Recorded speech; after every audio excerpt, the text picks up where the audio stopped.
Transporte público tem papel social e econômico de grande importância, pois é um serviço essencial e indispensável nas cidades. O transporte coletivo democratiza a mobilidade ao facilitar a locomoção da maioria das pessoas que não possuem automóveis ou não podem dirigir, facilitando o deslocamento de pessoas de um ponto a outro da malha urbana. Além disso, o transporte coletivo ajuda a socializar os espaços públicos, a aliviar os congestionamentos e a reduzir o uso indiscriminado de energia não renovável, contribuindo para a diminuição da emissão de gases poluentes.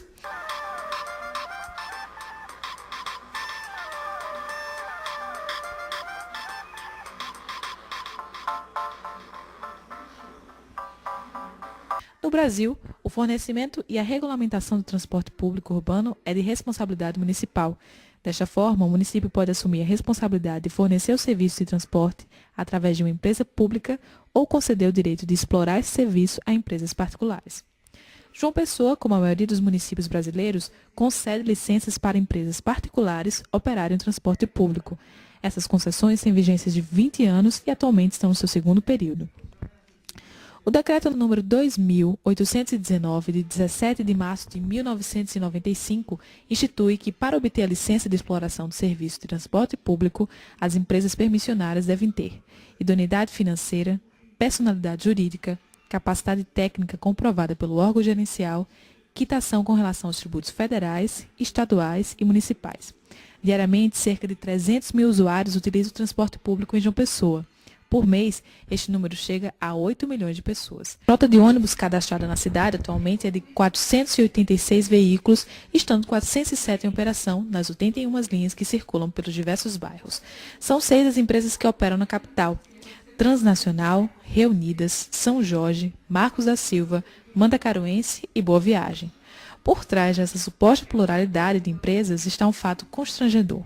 Transnacional, Reunidas e São Jorge, que juntas operam mais de 80% das linhas de ônibus do município, são controladas pela mesma família. Isso configura um claro oligopólio dentro do sistema de transportes, prejudicando usuários que ficam à mercê dos interesses empresários que não visam outra coisa senão o lucro. Os lucros das empresas de ônibus não são divulgados, mas se fizermos um cálculo do número de passageiros que circulam diariamente e subtrairmos as gratuidades, perceberemos que as empresas movimentam mensalmente, no mínimo, 12 milhões de reais. Diante de uma cifra tão exorbitante, cabe uma pergunta: qual a autonomia do poder público frente ao poder econômico de tais empresas? Total. O poder econômico da empresa é o poder econômico da empresa. O poder de gerenciamento é nosso. Nós é quem gerenciamos todo o sistema de transporte público. Então, não tem nenhuma ligação, não há o que se falar. Eu acho que essa pergunta, inclusive, foi infantil. Não há o que se falar em independência ou dependência. Há o que se falar em gestão. E nós temos a gestão extremamente transparente, uma gestão clara, onde a gente pode e sabe tudo o que acontece dentro das empresas através de fiscalização. A gente multa, a gente tira de operação carros que não devem ser usados. Enfim, nós temos total autonomia e vamos continuar tendo. De acordo com a ST-Trans, superintendência que regula o trânsito e o serviço de transporte público, a renovação e ampliação da frota fazem parte do compromisso do governo municipal para melhorar o sistema de transporte coletivo da capital. Em 2005, 42 novos veículos foram colocados em circulação, o que corresponde a 10% da frota. Em 2006, a renovação foi de 44 ônibus. No entanto, esta renovação está intimamente ligada à atrelação dos interesses do poder público aos interesses das empresas concessionárias. Baseadas na demanda de passageiros de uma área específica, as linhas de ônibus são pensadas em número e trajetórias, o que dificulta bastante para aqueles usuários que moram em bairros periféricos ou com vias deterioradas. Além disso, na teoria, a utilização desse meio de transporte deveria se basear num sistema economicamente viável para o usuário, o que se torna cada vez mais distante para o trabalhador, que ganha o salário mínimo e que vê a cada ano que passa a tarifa aumentar. A população de João Pessoa já está acostumada a receber um presente grego no Natal. Todo final de ano é sinônimo de aumento na tarifa. Embora a ST-Trans afirme que o Conselho de Trânsito e Transporte se reúna sistematicamente, as atuações do Conselho só ganham destaque no período em que as tarifas aumentam. O Conselho, que deveria discutir ações para a gestão do transporte, é mais conhecido como Conselho Tarifário.